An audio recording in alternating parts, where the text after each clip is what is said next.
Okay, so we are back now. We are just doing a autosave. We're trying to actively break the game at this point, and it did take 1 minute and 20 seconds for the progress bar to even appear on the saving. And right now we are 4 minutes and 11 seconds into this autosave. So I think we're starting to push towards the point where the game could crash at any point when it's performing an autosave.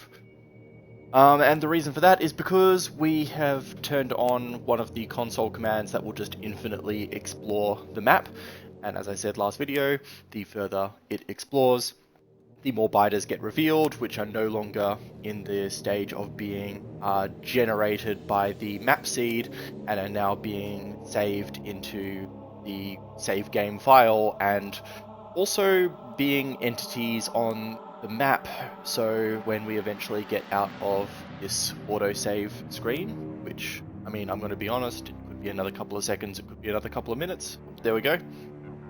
So the game is still running perfectly fine when we are zoomed in. And in fact, if I look at the overlay with Control N, I'm getting 4 milliseconds and 60 FPS. Everything is working as intended. However, if I press the map button M, it will take a little while to load. It will drop a couple of frames. I'll press it in 3, 2, 1 now. And as you see, it's going to take a little bit here. The frames per second was 60. And now, as you see, we've explored a bit more of the map and it is chugging away. There's our little explore probe that is just going to continue going off forever and ever. And as we go over a part of the map that we haven't looked at in the last couple of seconds, it takes a little bit for it to buffer, and pretty good to look at everything. But as you see, it is getting, like, this is the max zoom out that it can be. Every one of these entities is taking up a little bit of CPU time, but more importantly, a lot of RAM.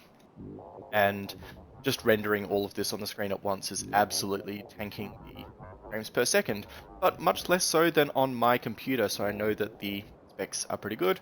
Press M, we go back into the game, the stats creep back up, and everything's relatively good. As you see, we have natively dropped well below the 60 frames per second at this point, just existing in the world. Going at like 40 frames per second, and this is a pretty significant part of the game, and everyone who plays Factorio at the end game will know that the real enemy is not fighters or anything else, it's the physical limits and theoretical virtual limits of the game's architecture to actually let you grow your base any bigger.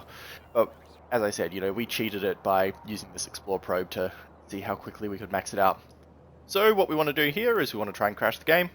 So this is the base. Now, as I showed you before, we can create a blueprint of a significant part of the base, and this will affect the frame rate when you have a large enough amount of things on your cursor.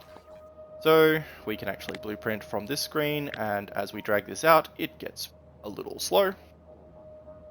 As you can see, dropping to like 14 frames per second, and if we try and grab any amount of the map from there, it just will seemingly not let us do any of that, even though it will let us try and bandbox it all with the box here. So let's see how much we can grab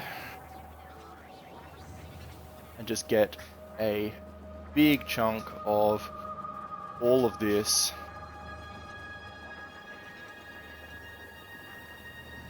A couple of thousand entities in here. Obviously not the densest part of the base to be able to grab, but it's going to probably do the job. Then let's make a blueprint out of that and put that on the cursor. Look at that frame drop. So this undoubtedly would have crashed my computer. I would have run out of RAM trying to do this and the game would have crashed.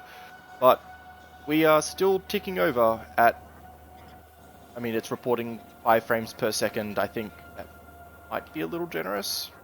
But if I look at the actual Cloud GG overlay, I'm still getting 4 millisecond ping and 60 frames per second. This is nothing to do with the network performance. This is 100% on the rendering performance of the hardware that is in the servers.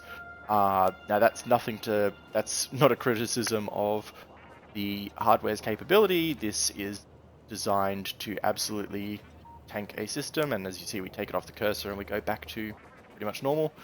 This is just absolutely stress testing it with the means that we have available in here, and it's performed well. I was expecting that to crash.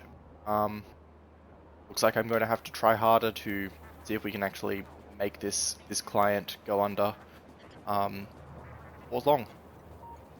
Let's see how we go next time.